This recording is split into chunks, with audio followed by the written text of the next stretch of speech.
ನಮಸ್ಕಾರ ವೀಕ್ಷಕರೇ, ನಮ್ಮ ಯೂಟ್ಯೂಬ್ ಚಾನಲ್ಗೆ ನಿಮಗೆಲ್ಲರಿಗೂ ಆಧಾರದ ಸ್ವಾಗತ. ಇವತ್ತಿನ ಈ ವಿಶೇಷ ವಿಡಿಯೋದಲ್ಲಿ ನಾವು 2026ನೇ ಇಸವಿಯ ಸೆಪ್ಟೆಂಬರ್ ತಿಂಗಳ ಕಟಕ ರಾಶಿಯವರ ಭವಿಷ್ಯ ಹೇಗಿರಲಿದೆ ಎಂಬುದರ ಬಗ್ಗೆ ಸಂಪೂರ್ಣವಾದ ಮತ್ತು ವಿಸ್ತೃತವಾದ ಮಾಹಿತಿಯನ್ನು ತಿಳಿದುಕೊಳ್ಳೋಣ. ಕಟಕ ರಾಶಿಯ ಅಧಿಪತಿ ಚಂದ್ರ. ನೀವು ಸ್ವಭಾವತಃ ಅತ್ಯಂತ ಸೂಕ್ಷ್ಮ ಮನಸ್ಸಿನವರು, ಕರುಣಾಮಯಿಗಳು ಹಾಗೂ ಕುಟುಂಬಕ್ಕೆ ಹೆಚ್ಚು ಪ್ರಾಮುಖ್ಯತೆ ನೀಡುವವರು. ಈ ಸೆಪ್ಟೆಂಬರ್ ತಿಂಗಳು ಗ್ರಹಗಳ ಸಂಚಾರದ ಆಧಾರದ ಮೇಲೆ ನಿಮಗೆ ಏನೆಲ್ಲ ಬದಲಾವಣೆಗಳನ್ನು ತರಲಿದೆ? ವೃತ್ತಿ ಜೀವನದಲ್ಲಿ ಲಾಭವಿದೆಯಾ? ಆರ್ಥಿಕ ಪರಿಸ್ಥಿತಿ ಹೇಗಿರಲಿದೆ?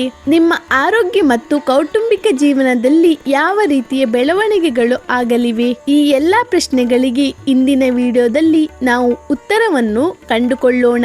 ವಿಡಿಯೋವನ್ನು ಕೊನೆವರೆಗೂ ತಪ್ಪದೆ ವೀಕ್ಷಿಸಿ. ಹಾಗೂ ನೀವು ನಮ್ಮ ಚಾನೆಲ್ಗೆ ಹೊಸಬರಾಗಿದ್ದರೆ ದಯವಿಟ್ಟು ಸಬ್ಸ್ಕ್ರೈಬ್ ಮಾಡಲು ಮರೆಯಬೇಡಿ. ಗ್ರಹಗಳ ಸ್ಥಿತಿ ಮತ್ತು ಗೋಚಾರ ಫಲ. ವೀಕ್ಷಕರೇ, ಸೆಪ್ಟೆಂಬರ್ ತಿಂಗಳ ಭವಿಷ್ಯವನ್ನು ತಿಳಿಯುವ ಮುನ್ನ ನಾವು ಈ ತಿಂಗಳ ಪ್ರಮುಖ ಗ್ರಹಗತಿಗಳ ಅರ್ಥ ಮಾಡಿಕೊಳ್ಳಬೇಕು. ಏಕೆಂದರೆ ಗ್ರಹಗಳ ಚಲನೆಯೇ ನಮ್ಮ ಜೀವನದ ಆಗುಹೋಗುಗಳನ್ನು ನಿರ್ಧರಿಸುತ್ತದೆ. ಗುರುಗ್ರಹದ ಪ್ರಭಾವ. ಈ ತಿಂಗಳ ಅತ್ಯಂತ ದೊಡ್ಡ ಶುಭ ಸುದ್ದಿ ಎಂದರೆ ದೇವಗುರು ಬೃಹಸ್ಪತಿಯು ನಿಮ್ಮದೇ ರಾಶಿಯಲ್ಲಿ ಅಂದರೆ ಕಟಕ ರಾಶಿಯಲ್ಲಿ ಉಚ್ಚ ಸ್ಥಿತಿಯಲ್ಲಿದ್ದಾನೆ. ಗುರುವು ಕಟಕ ರಾಶಿಯಲ್ಲಿ ಉಚ್ಚನಾಗಿರುವುದು ಒಂದು ಅದ್ಭುತವಾದ ರಾಜಯೋಗವಿದ್ದಂತೆ.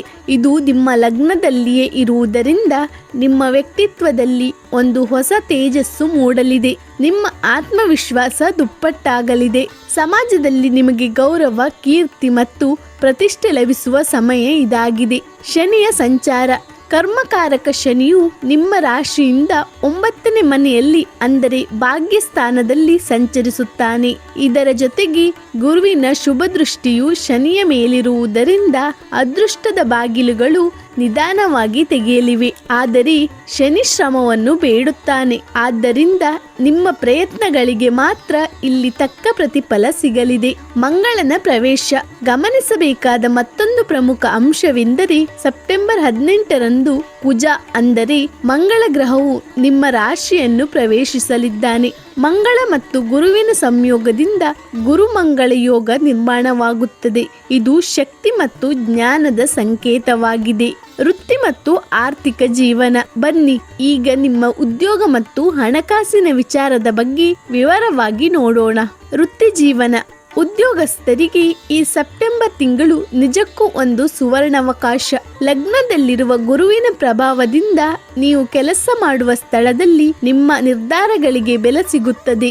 ನಿಮ್ಮ ಬಾಸ್ ಅಥವಾ ಮೇಲಾಧಿಕಾರಿಗಳು ನಿಮ್ಮ ಕೆಲಸವನ್ನು ಗುರುತಿಸುತ್ತಾರೆ. ಬಹಳ ದಿನಗಳಿಂದ ಬಡ್ತಿ ಅಥವಾ ವೇತನ ಹೆಚ್ಚಳಕ್ಕಾಗಿ ಕಾಯುತ್ತಿರುವವರಿಗೆ ಈ ತಿಂಗಳು ಶುಭ ಸುದ್ದಿಯನ್ನು ತರಲಿದೆ.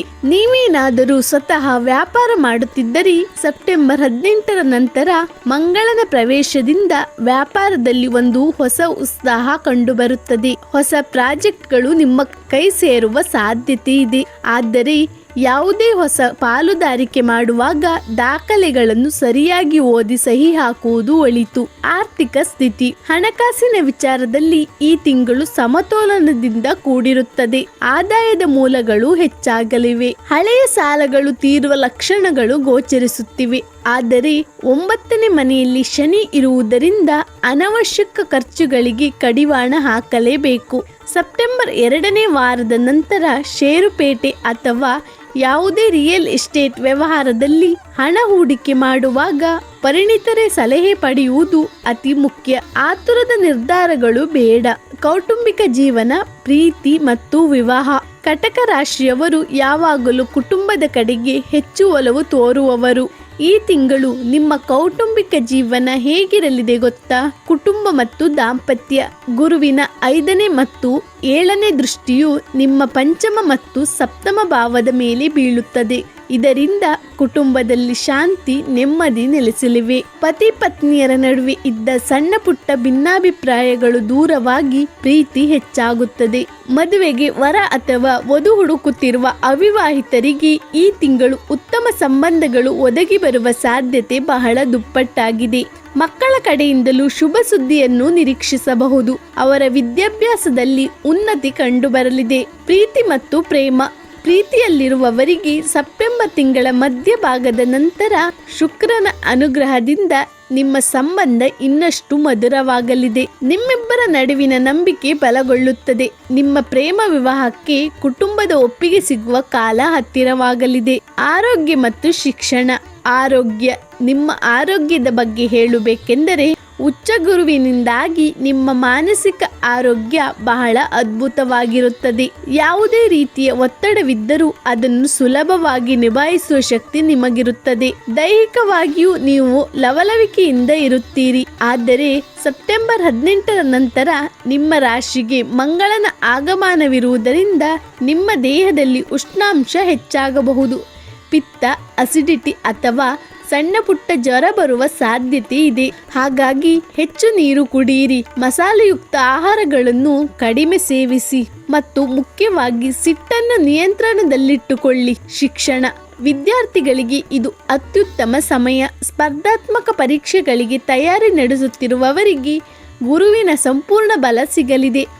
ಏಕಾಗ್ರತೆ ಹೆಚ್ಚಾಗುತ್ತದೆ ಮತ್ತು ಓದಿದ್ದೆಲ್ಲವೂ ನೆನಪಿನಲ್ಲಿ ಉಳಿಯುತ್ತದೆ. ಪರಿಹಾರಗಳು. ವೀಕ್ಷಕರೇ, ಎಷ್ಟು ಒಳ್ಳೆಯ ಗ್ರಹಗತಿಗಳಿದ್ದರೂ ನಾವು ಮಾಡುವ ದೈನಂದಿನ ಪೂಜೆ ಹಾಗೂ ಪರಿಹಾರಗಳು ನಮ್ಮ ಕಷ್ಟಗಳನ್ನು ಇನ್ನಷ್ಟು ಕಡಿಮೆ ಮಾಡುತ್ತದೆ. ಈ ಸೆಪ್ಟೆಂಬರ್ ತಿಂಗಳಲ್ಲಿ ಕಟಕ ರಾಶಿಯವರು ಮಾಡಬೇಕಾದ ಸರಳ ಪರಿಹಾರಗಳು ಹೀಗಿವೆ. ಮೊದಲನೆಯದಾಗಿ, ಕಟಕ ರಾಶಿಯ ಅಧಿಪತಿ ಚಂದ್ರನಾಗಿರುವುದರಿಂದ ಪ್ರತಿ ಸೋಮವಾರ ಶಿವನ ದೇವಸ್ಥಾನಕ್ಕೆ ಭೇಟಿ ನೀಡಿ ಶಿವಲಿಂಗಕ್ಕೆ ಹಾಲಿನ ಜಲಾಭಿಷೇಕ ಮಾಡಿ. ಇದರಿಂದ ಮಾನಸಿಕ ಶಾಂತಿ ಲಭಿಸುತ್ತದೆ. ಎರಡನೆಯದಾಗಿ, ಗುರುವಾರಗಳಂದು ಬಡ ವಿದ್ಯಾರ್ಥಿಗಳಿಗೆ ಪುಸ್ತಕ ಅಥವಾ ಪೆನ್ನುಗಳನ್ನು ದಾನವಾಗಿ ನೀಡಿ ಹಾಗೂ ದಕ್ಷಿಣಾಮೂರ್ತಿ ಸ್ತೋತ್ರವನ್ನು ಪಠಿಸಿ. ಮೂರನೆಯದಾಗಿ, ಸೆಪ್ಟೆಂಬರ್ 18ರ ನಂತರ ಮಂಗಳನ ಪ್ರಭಾವ ಇರುವುದರಿಂದ ಮಂಗಳವಾರದಂದು ಸುಬ್ರಹ್ಮಣ್ಯ ಸ್ವಾಮಿಯ ದರ್ಶನ ಮಾಡುವುದು ಮತ್ತು ಕೋಪವನ್ನು ಕಡಿಮೆ ಮಾಡಿಕೊಳ್ಳಲು ನಿತ್ಯ 10 ನಿಮಿಷ ಧ್ಯಾನ ಮಾಡುವುದು ಅಗತ್ಯ. ವೀಕ್ಷಕರೇ, ಇದಾಗಿತ್ತು ಸೆಪ್ಟೆಂಬರ್ 2026ರ ಕಟಕ ರಾಶಿಯ ಭವಿಷ್ಯ.